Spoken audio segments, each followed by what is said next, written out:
Hola, ¿qué tal? En el siguiente video les voy a hablar un poco sobre una enfermedad que es el dengue. Soy estudiante de la Facultad de Enfermería, segundo semestre, la materia es patologías, impartida por la doctora Paula Janet Macías Hernández. ¿Qué es el dengue? El dengue es una enfermedad viral de carácter endémico y epidémico, transmitida por mosquitos del género Aedes, principalmente por Aedes aegypti, que constituye hoy la arbovirosis más importante a nivel mundial. Un poco de su etiología. El complejo dengue lo constituyen 4 serotipos virales serológicamente diferenciables.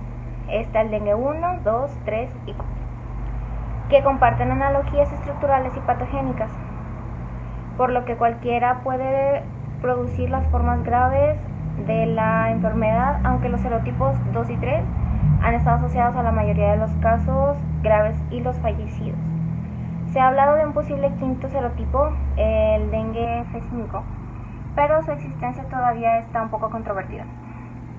La infección por un serotipo va a producir inmunidad permanente contra la infección por otro serotipo. No obstante, la infección sucesiva con 2 serotipos diferentes va a constituir un factor de riesgo para desarrollar las formas más graves de la enfermedad. Su clasificación. Se clasifica o se pueden distinguir 2 tipos de dengue. El dengue clásico, que no suele presentar muchas complicaciones, ya que el organismo tiende a recuperarse por completo después con los cuidados adecuados.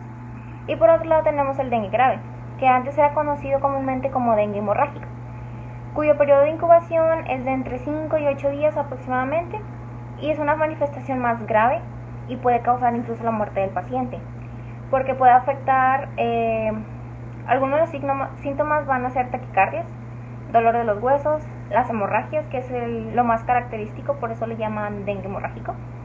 Va a haber alteraciones de la presión arterial, va a haber una insuficiencia circulatoria o va a haber una deshidratación completa. Hablando de su epidemiología, casi la mitad de la población mundial está en riesgo de sufrir una infección, ya que la mayoría habita en áreas tropicales y subtropicales, así como más de 400 millones de viajeros desde Europa y Norteamérica que cruzan cada año las fronteras y van a regresar a sus países precedentes, ya sean África, Asia, América Latina. Y la prevalencia mundial del dengue se ha incrementado dramáticamente en los últimos años. Se calculan 50 millones de infecciones por año aproximadamente y medio millón de hospitalizados y un estimado de más de 25,000 muertes cada año a causa de esta enfermedad.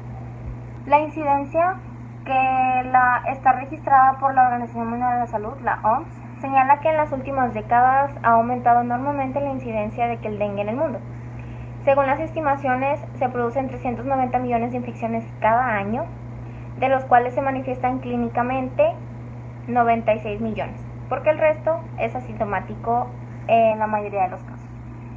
Los riesgos en el mundo en el que se registran más casos son en Centroamérica, el Caribe, el norte y el cono sur, el sudeste asiático y el subcontinente indio. Estas son zonas un poco más tropicales, más secas, donde es más susceptible que se pueda reproducir con facilidad este dengue. En España se detectaron en 2018 los 2 primeros casos de dengue autóctono y en septiembre del 2019 la cifra ascendió a 7. Por otro lado, en noviembre de ese mismo año se detectó el primer caso de transmisión por vía sexual de Europa. Esta vía de transmisión es muy infrecuente, solo se tiene un registro de como 2 o 3 casos a través de los años. ¿Cuál es el mecanismo de acción de este virus? El virus del dengue se va a propagar por la picadura de los mosquitos hembra de esta especie, principalmente la Aedes aegypti, y en una menor medida de la Aedes albopictus.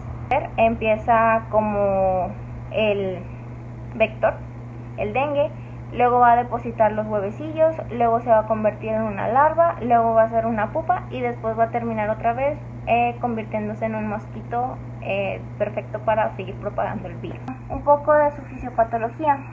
Este virus se va a transmitir, como les comentaba, por la picadura de los mosquitos hembra de este género. Siguiéndole el vector, no se transmite de persona a persona, esto es directamente a través del vector que viene siendo el mosquito. El ciclo va a comenzar con una persona infectada con el dengue. Esta persona tendrá el virus circulando en su sangre y va a ser una viremia que va a durar aproximadamente 5 días. Durante el periodo virémico, el mosquito va a picar a la persona y va a ingerir la sangre que va a contener el virus del dengue. Seguidamente, el virus se va a replicar durante un periodo de incubación extrínseca dentro del mosquito. A continuación, el mosquito va a picar a una persona susceptible y le va a transmitir el virus también a esta persona, así como cualquier otra persona susceptible que el mosquito pique durante el resto de su vida. El virus se va a localizar y se va a replicar en la segunda persona en diversos órganos diana, como por ejemplo los nódulos linfáticos locales e inclusive el hígado. Luego se va a liberar de estos tejidos y se va a difundir por la sangre para infectar los leucocitos y otros tejidos linfáticos, que va a producir los diferentes cuadros clínicos. Van a ser los síntomas que se van a presentar.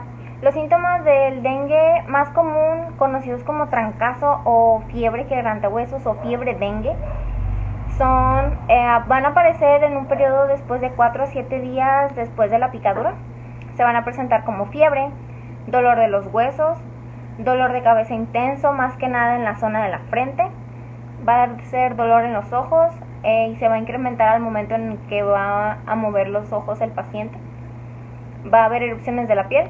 Puede parecerse como si el paciente tuviera sarampión. Va a haber náuseas, vómitos, insomnio. Va a haber mucho prurito, que es la comezón. Va a haber falta de apetito, dolor abdominal y en los casos todavía más graves, después de que el dengue clásico se convierte a dengue hemorrágico, pues van a presentarse las hemorragias, las convulsiones a causa de la fiebre elevada y una deshidratación severa. Y bueno, ¿cómo vamos a obtener el diagnóstico para confirmar de que en realidad esto es el dengue? Bueno, para empezar vamos a hacer pruebas de la inmunoglobulina M que sean positivas en una muestra de suero única tomada en la fase aguda tardía o en una convalecencia del paciente. Después vamos a hacer un aislamiento viral sobre esa muestra de suero tomada antes de 72 horas del inicio del cuadro febril. Después la leucopenia, con tendencia a la linfocitosis del 4º al 5º día después del inicio de los... El tratamiento. Los expertos afirman que no hay un tratamiento como tal específico para el dengue.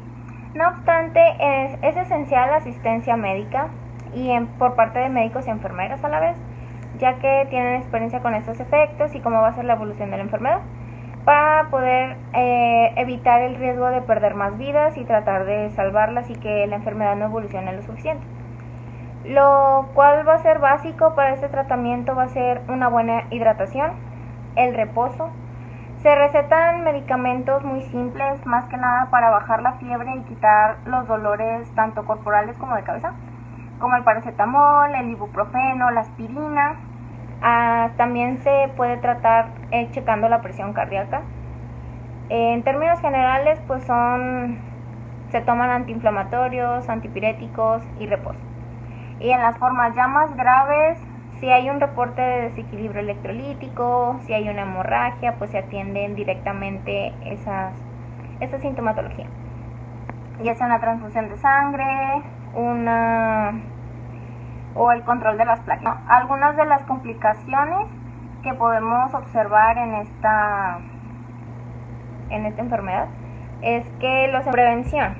¿Cómo podemos prevenir que nos contagiemos de esta enfermedad?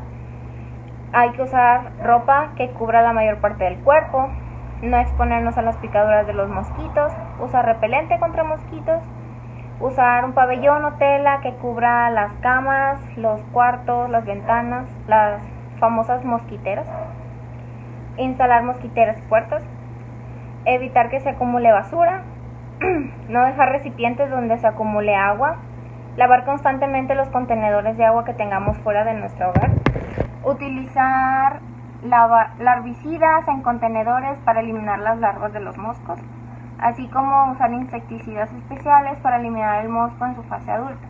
El pronóstico y la mortalidad de esta infección.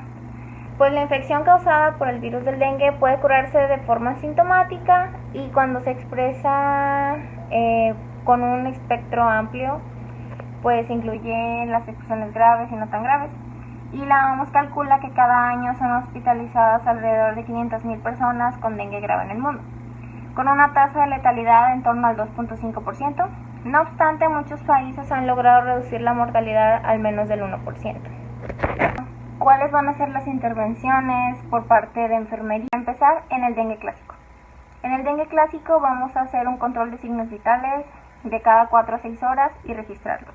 Tensión arterial, frecuencia respiratoria, frecuencia cardíaca, toma de temperatura. Hay que monitorear los indicadores de un riesgo clínico, dolor abdominal, vómitos persistentes, un descenso brusco en la temperatura, dificultad respiratoria, una inquietud, somnolencia, lipotimia. Y también si hay una deshidratación, evaluar la magnitud de la misma y proceder a corregirla por vía oral o por vía parenteral. Esto es con los sueros o las infusiones. Y por otro lado, la intervención en el dengue hemorrágico.